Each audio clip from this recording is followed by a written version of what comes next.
முன்னணி தலைவர்கள் சொல்றேன், நாங்க முதல்வரே வரவழைக்கிறதா இருந்தா அழைப்பு கொடுக்கறதா இருந்தா எங்களுக்கு நேரமே ஒதுக்கல சொல்றாங்களே. ஸ்டாலின் நேரம் ஒதுக்கல.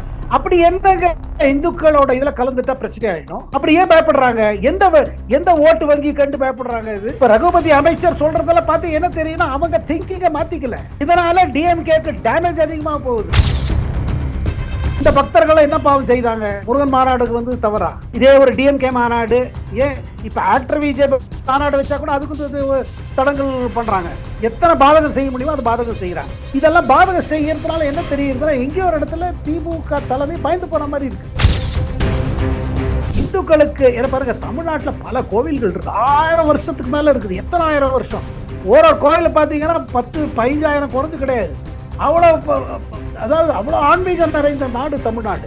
அப்படி இருக்கும் பொழுது இந்து மக்களுக்கு ஏன் இந்த மாதிரி அந்த இடத்துல ஒரு டிஸ்கிரிமினேஷன் ஏன் நடக்குதுங்க? முதல்ல முருகனே கிடையாதுன்னு சொன்னவங்க, முருகன் என்ற ஒரு இறை பொருள் இருக்கிறதே நம்புறது இல்லை அவங்க. இப்ப முருகன் எங்க பக்கத்தான் இருக்காங்கன்னா இது என்னங்க? இது முதல்ல முருகன் ஒருத்தர் இருக்கிறாரா? முருகன் என்ற ஒரு நீங்க தமிழ் கடவுள் சொல்றீங்க, உங்க அரசியலுக்காக சொல்றீங்க. ஆனா முருகன் மேல நம்பிக்கை இருக்குதா? இது அச்சம் இல்லைங்க, அதிர்ச்சி, ஒரு ஷாக் இருக்குது. ஓ, மக்கள் இவ்வளவு வந்துட்டாங்களே, இவ்வளவு தடுத்து வந்துட்டாங்களே, அப்போ மக்கள் ஏன் இவ்வளவு பேர் வர்றாங்க? இவர்கள் எல்லாருமே நமக்கு எதிர்த்து இருக்காங்களா? ஓ, நமக்கு எதிர்த்து இவ்வளவு இருக்குதா? ஏன்னா பாருங்க, அவங்க ஆரம்பத்திலேருந்து இது தனக்கு ஏதோ ஒரு எதிர்ப்புல நடக்குது மாதிரி நினைச்சுக்கிறாங்க. அதை நினைத்தை கொண்டு அதை தடுத்துட்டே இருந்தாங்க. பவன் கல்யாண் தரப்புல இருந்து ஒரு மெசேஜ் போகுது. என்ன? சில மேட்டர் ஒரு ஆன்மீக மேட்டரா இருக்கும். ஆனா அதுல ஒண்ணு நிச்சயம் போகுது. என்னங்க? இனிமே இந்து சொசைட்டி ஒரு யூனிட்டி வருது, ஒரு ஒற்றுமை வருது. இந்த ஒற்றுமை கண்டு ஊழல் அரசியல் செய்பவர்கள் பயப்படுவாங்க.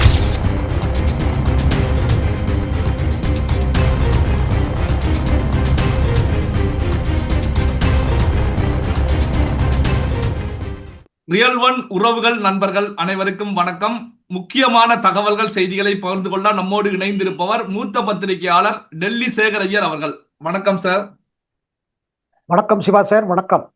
இந்த முருக பக்தர்கள் மாநாட்டை பொறுத்த வரைக்கும் திமுகவுடைய தமிழக சட்டத்துறை அமைச்சர் ரகுபதி அவர்கள் கருத்துக்கள் ஒண்ணு முன் வச்சிருக்காங்க.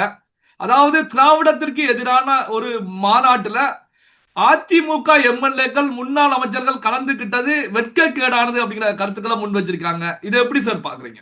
அதாவதுங்க, திருப்பி அதே அந்த இதுலயே தான் இருக்காங்க அவங்க. அதாவது இந்து இதுல சேர்ந்துட்டீங்கன்னா நீங்க திராவிடத்துக்கு எதிர்த்து இருக்கீங்க. இது என்னங்க இது?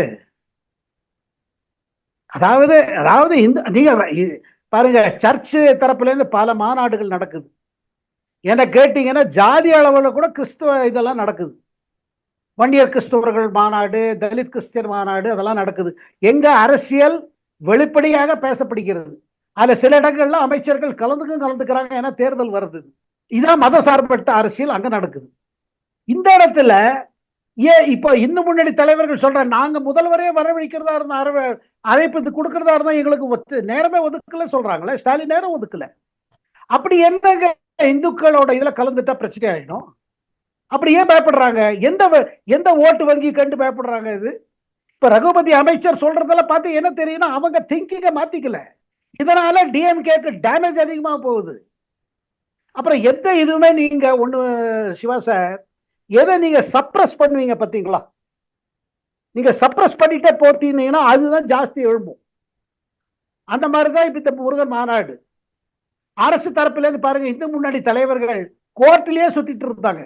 கோர்ட் பர்மிஷன், கவர்மெண்ட் அரசு தடை, அதுக்கு எதிர்த்து கோர்ட்டுக்கு போய் கோர்ட்ல இருந்து ரிலீஃப் வாங்கி அப்புறம் பண்ணாங்க. அதுல நேத்திக்கு பாருங்க, அந்த டோல் கேட்டு கிட்டே எல்லாம் வண்டி நிப்பாட்டிட்டாங்க. பக்தர்கள் நடந்து போயிருக்காங்க. இந்த பக்தர்களை என்ன பாவம் செய்தாங்க? முருகன் மாநாடுக்கு வந்து தவறா? இதே ஒரு டிஎம்கே மாநாடு, ஏன் இப்ப ஆக்டர் விஜய் மாநாடு வச்சா கூட அதுக்கு தடங்கல் பண்றாங்க. எத்தனை பாதகம் செய்ய முடியுமோ அது பாதகம் செய்யறாங்க. இதெல்லாம் பாதகம் செய்யறதுனால என்ன தெரியுதுன்னா, எங்கேயோ ஒரு இடத்துல திமுக தலைமை பயந்து போன மாதிரி இருக்குது. ஒண்ணுங்க, அங்க 6 படை வீடுகளை தரிசிக்க எல்லாரும் வர்றாங்க. அவங்க இந்த இந்து முன்னாடி தரப்புல இருந்து வச்ச கோரிக்கைகள்லாம் பாத்தீங்கன்னா 1-2 தான் அரசியல் இருக்கிறது. பாக்கியெல்லாம் பக்தி. அப்புறம் இந்த திருப்பரங்குன்றம் பிரச்சனைய இப்ப ஏன் கிளம்பிச்சு? இந்த பிரச்சனையை ஆரம்பிச்சது யாரு?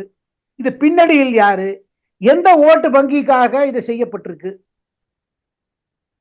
சோ அதுக்கு இதை யோசிக்கும் போது அது கவுண்டர் ஆட்டோமேட்டிக்கா வருங்க. இப்படிதாங்க ராமர் கோவில் கட்டுவது ஒரு இது இருக்கு பாருங்க, ஆர்ப்பாட்டம் ஒரு பெரிய இயக்கமா மாறிச்சு வட இந்தியால. இதே காரணம் தான்.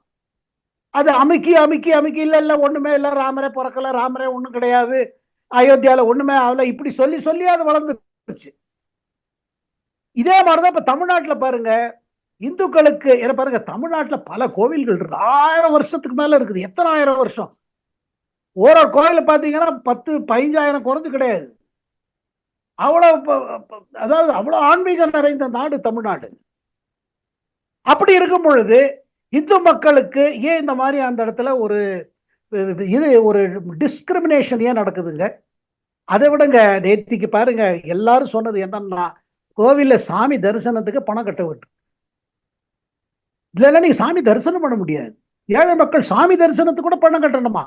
அந்த பணம் எங்க போகுது? அதுல என்ன ஊழல் நடக்குது?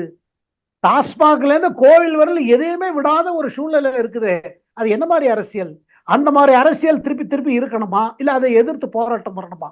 இந்த கேள்விகள். இது பாருங்க, சர்ச்சில் போறதுக்கு ஏதாவது கட்டணம் இருக்குதாங்க? இல்ல மசூதி பள்ளிக்கு போறதுக்கு ஏதாவது கட்டணம் இருக்குதா? இல்லையே. இதெல்லாம் பாருங்க, சாமானியர்கள் இதை புரிஞ்சுதான் நேற்று வந்தாங்க, திரண்டு வந்திருக்காங்க. கேட்டீங்கன்னா இது பாத்தீங்கன்னா இது பெரிய திருப்பம், பெரிய மாற்றம் தமிழ்நாடு அரசியல் பொறுத்து மட்டும்.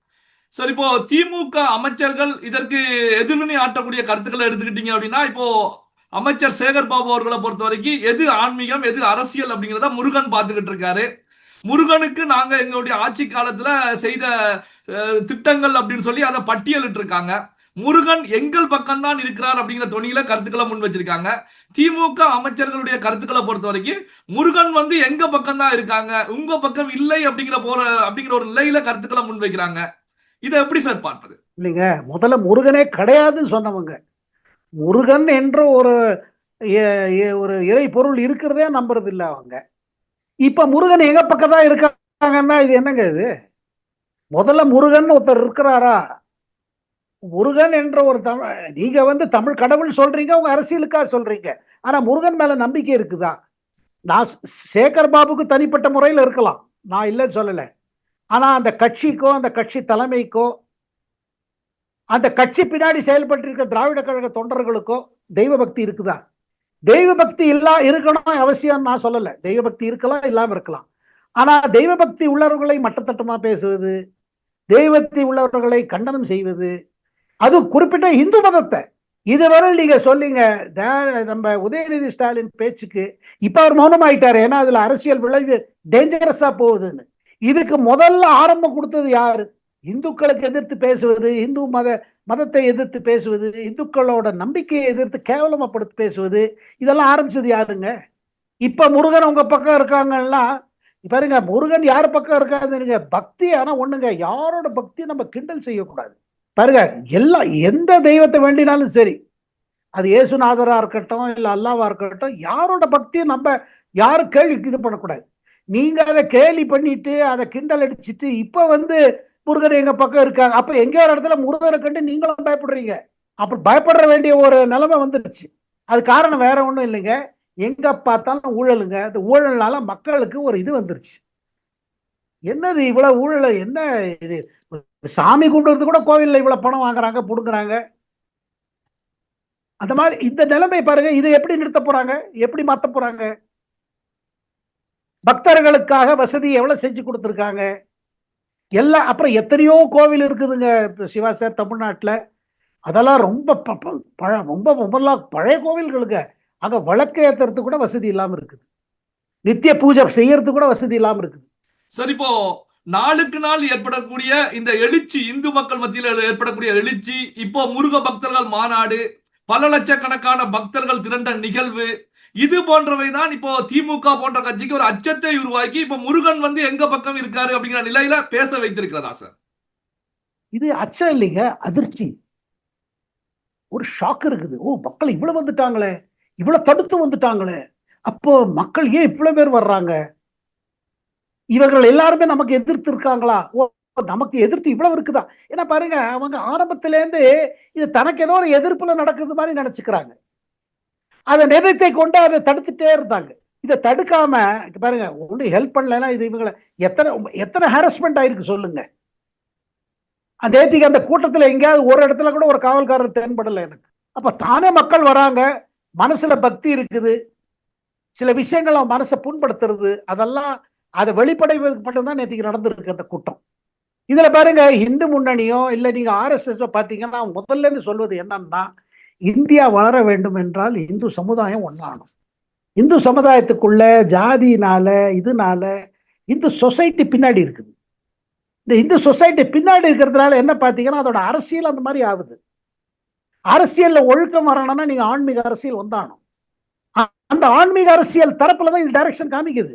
இதுல பாத்தீங்கன்னா இந்த பொலிட்டிக்கல் மெசேஜ் அவங்களுக்கு என்ன ஒன்றும் கவலையா இருக்கும்னா, திமுக தலைமைக்கு இவங்க நினைச்சாங்க இந்த அதிமுக பாஜக கூட்டணி ஒன்றும் சரியா ஃபிட் ஆகாது, உள்ளுக்குள்ள ஒரு பசை கிடையாது, அது பாஜகக்குள்ளே நயினாருக்கும் அண்ணாமலைக்கும் சரியில்லை, இதனால இது ஒண்ணுமே ஒர்க் அவுட் ஆகாதுன்னு நினைச்சிட்டு இருந்தாங்க. ஆனா நேத்திக்கு மாலையில அந்த ஒரே இதுல நீங்க ஒரு மெசேஜ் என்ன கிடைச்சிச்சுன்னா, பாஜக அதிமுக கூட்டணி நல்லா செயல்பட்டு கொண்டு இருக்கிறது, நல்லா ஆரம்பிச்சிருச்சு. இபிஎஸ் அது பாசிட்டிவா ரெஸ்பான்ஸ் கொடுத்துட்டாரு. நேத்திக்கு அண்ணாமலையும் நயினாரும் இது பண்ணினது இது. அதை கடைசியில பவன் கல்யாண் 2 பேர் கை தூக்கி பிடிச்சிட்டார்.